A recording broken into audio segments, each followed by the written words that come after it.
Mari kita bersatu dalam doa. Tuhan, inilah kami yang membawa seluruh keberadaan diri kami, hati dan pikiran kami untuk kami tundukkan di dalam kebenaran firman Tuhan. Pulihkanlah kehidupan kami, tuntunlah kami dengan firman-Mu, supaya apapun yang kami alami dalam kehidupan kami betul-betul boleh dikuatkan oleh-Mu, sehingga kami akan selalu dimampukan oleh-Mu untuk menemukan apa maksud Tuhan yang baik, bahkan yang terbaik bagi kehidupan kami. Ini kami Tuhan yang telah mempersiapkan hati dan pikiran kami untuk mendengarkan kebenaran firman-Mu. Berfirmanlah ya Tuhan, dalam Kristus Yesus kami berdoa. Amin. Injil Matius pasal 5 ayat 13 sampai dengan ayat 20.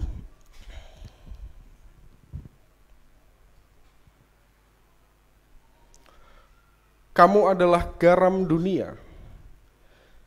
Jika garam itu menjadi tawar, dengan apakah ia diasinkan? Tidak ada lagi gunanya selain dibuang dan diinjak orang. Kamu adalah terang dunia. Kota yang terletak di atas gunung tidak mungkin tersembunyi. Lagi pula orang tidak menyalakan pelita lalu meletakkannya di bawah gantang, melainkan di atas kaki dian, sehingga menerangi semua orang di dalam rumah itu. Demikianlah hendaknya terangmu bercahaya di depan orang, supaya mereka melihat perbuatanmu yang baik dan memuliakan Bapamu yang di sorga. Janganlah kamu nyangka bahwa aku datang untuk meniadakan hukum Taurat atau kitab para nabi. Aku datang bukan untuk meniadakannya, melainkan untuk menggenapinya. Karena aku berkata kepadamu, sesungguhnya selama belum lenyap langit dan bumi ini, satu iota atau satu titik pun tidak akan ditiadakan dari hukum Taurat sebelum semuanya terjadi. Karena itu, siapa yang meniadakan salah satu perintah hukum Taurat sekalipun yang paling kecil dan mengajarkannya demikian kepada orang lain, ia akan menduduki tempat yang paling rendah di dalam kerajaan sorga. Tetapi siapa yang melakukan dan mengajarkan segala perintah-perintah hukum Taurat, ia akan menduduki tempat yang tinggi di dalam kerajaan sorga. Maka aku berkata kepadamu, jika hidup keagamaanmu tidak lebih benar daripada hidup keagamaan ahli-ahli Taurat dan orang-orang Farisi, sesungguhnya kamu tidak akan masuk ke dalam kerajaan sorga. Sampai sedemikian jauh pembacaan Alkitab kita hari ini. Yang berbahagia adalah kita sekalian yang bukan hanya sekedar membaca merenungkan, tapi lebih daripada itu kita mau melakukan apa yang menjadi kehendak Tuhan dalam keseharian kehidupan kita. Haleluya.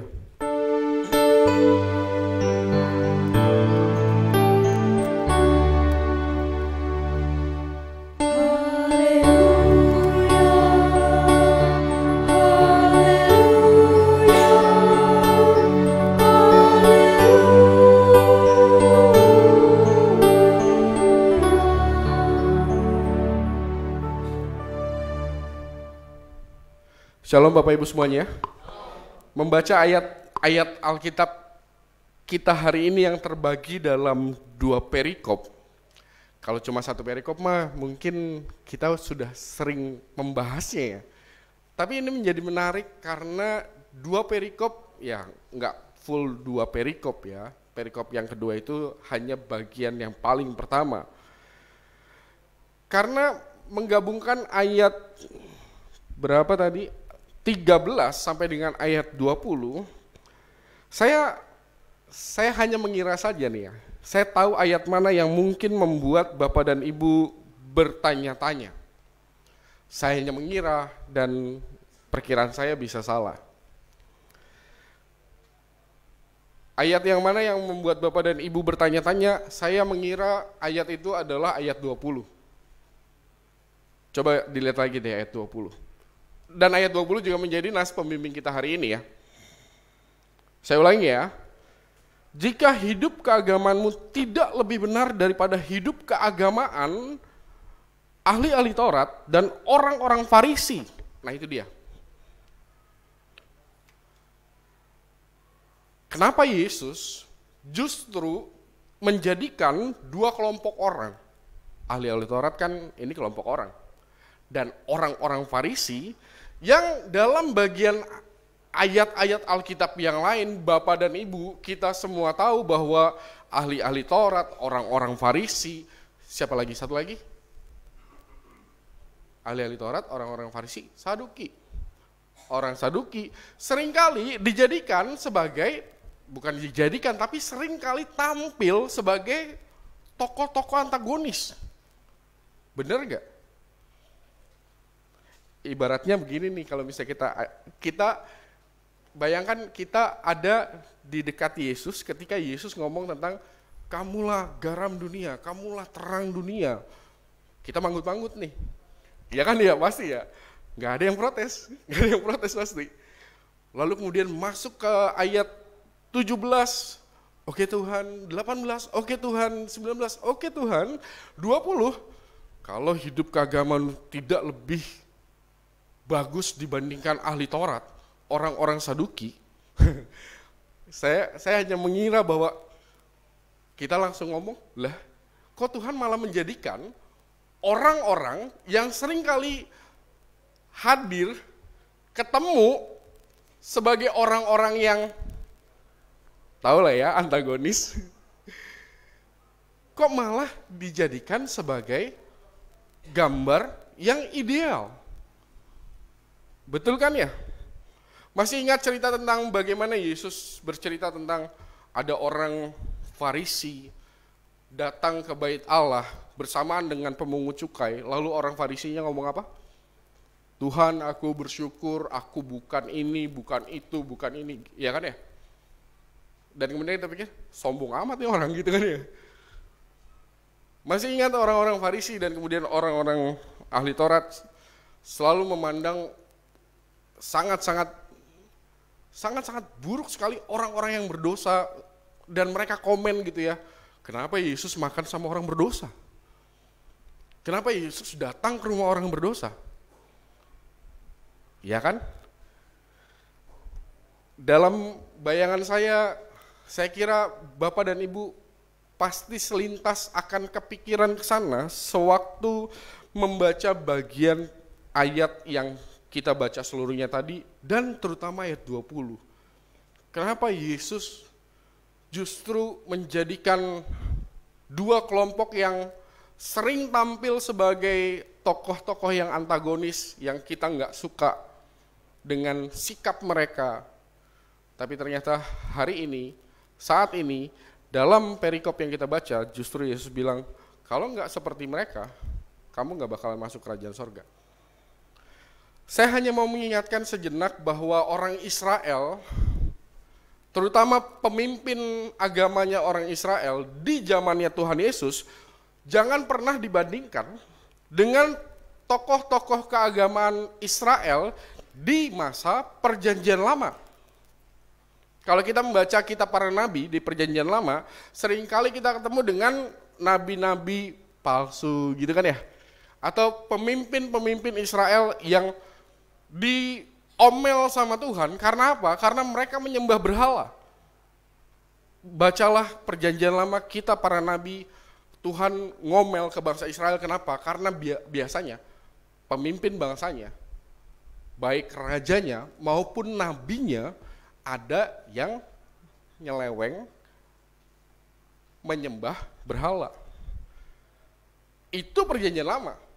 Dan situasi seperti itu sama sekali tidak terjadi dalam konteks kehidupan orang-orang Israel, terutama pemimpin-pemimpin agamanya, ahli-ahli Taurat, orang-orang Farisi, Saduki, enggak pernah dikatakan menyembah berhala.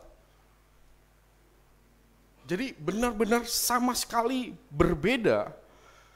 Justru mereka sedang menunjukkan sikap keagamaan yang benar-benar sangat ketat. Kalau misalnya mau dibandingkan tuh mungkin dibandingkannya di zaman setelah mereka ada di pembuangan. Karena di zaman Tuhan Yesus, orang-orang Israel kan sedang dijajah sama Romawi. Mereka nggak akan berani untuk ngelawan Tuhan karena kalau misalnya dihukum Tuhan, kuncinya kan tobat, gitu kan ya? Tobat, maka kamu akan dipulihkan. Kalau tetap nyembah berhala, kalau tetap melakukan yang salah, ya nggak akan dipulihkan.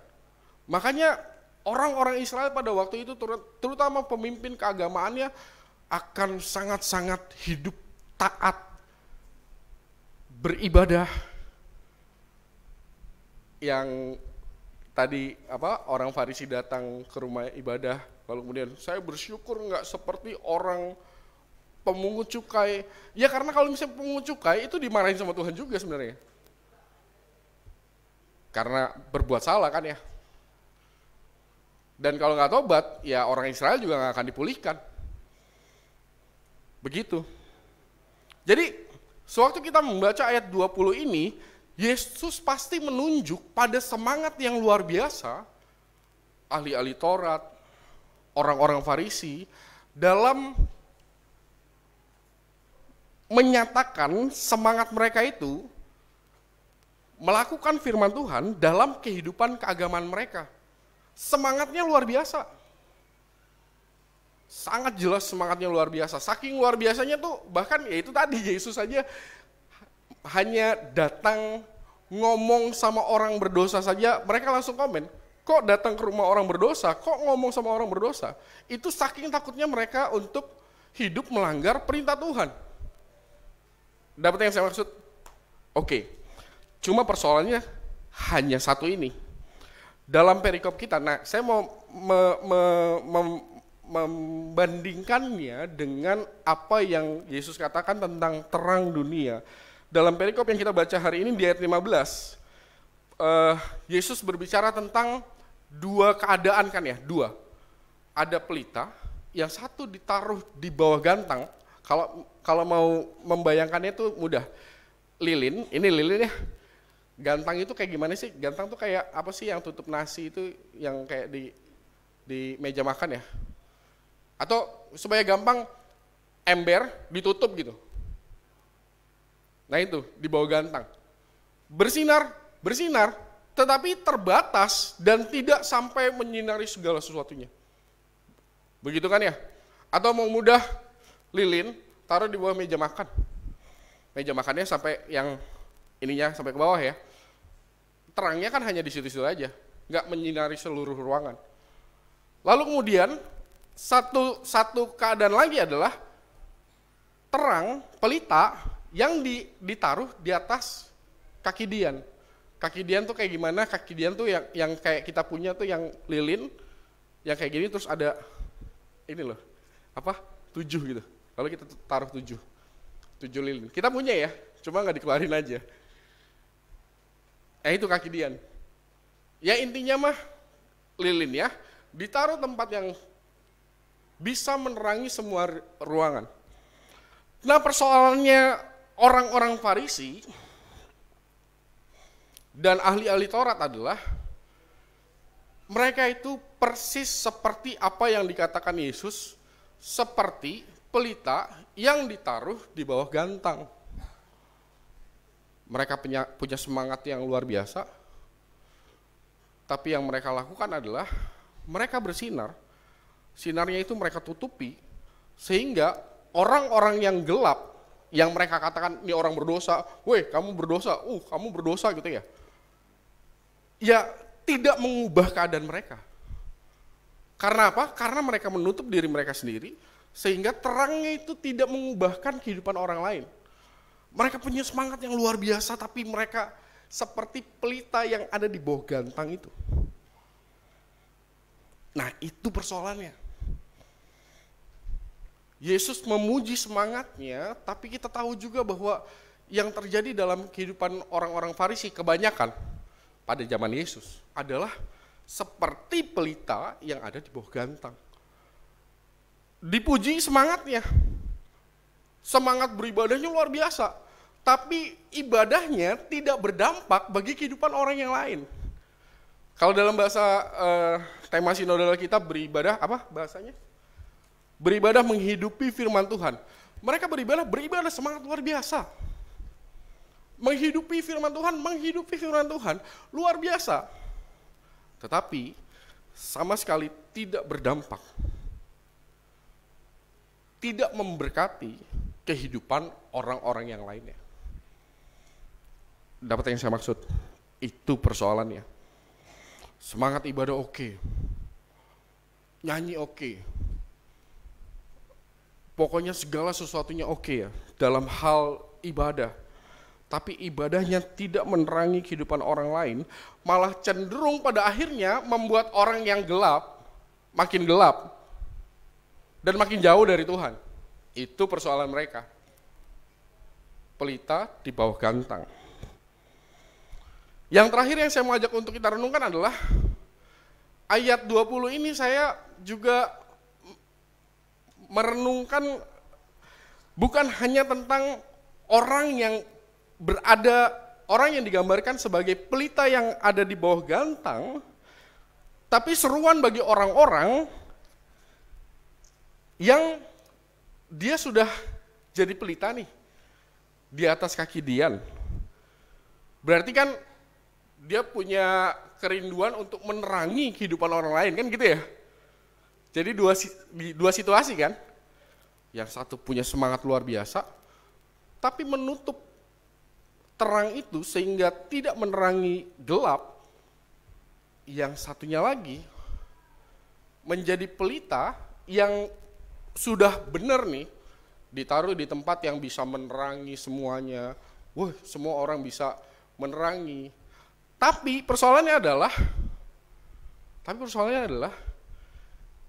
dia nggak punya sesemangat itu untuk meminyaki pelitanya. Dapat yang saya maksud?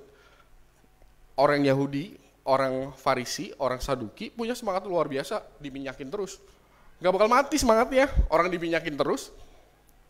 Cuma masalahnya ditutup sama mereka, sehingga orang lain yang gelap nggak juga berubah. Hidup mereka nggak memberkati orang lain. Yang satunya lagi, kita punya semangat untuk menerangi kehidupan orang lain, tapi jangan-jangan kita lupa untuk menyemangati diri kita juga untuk meminyaki pelita kita. Sehingga apa? Sehingga sewaktu ketiup sedikit sama angin, matilah terang itu dan semuanya gelap.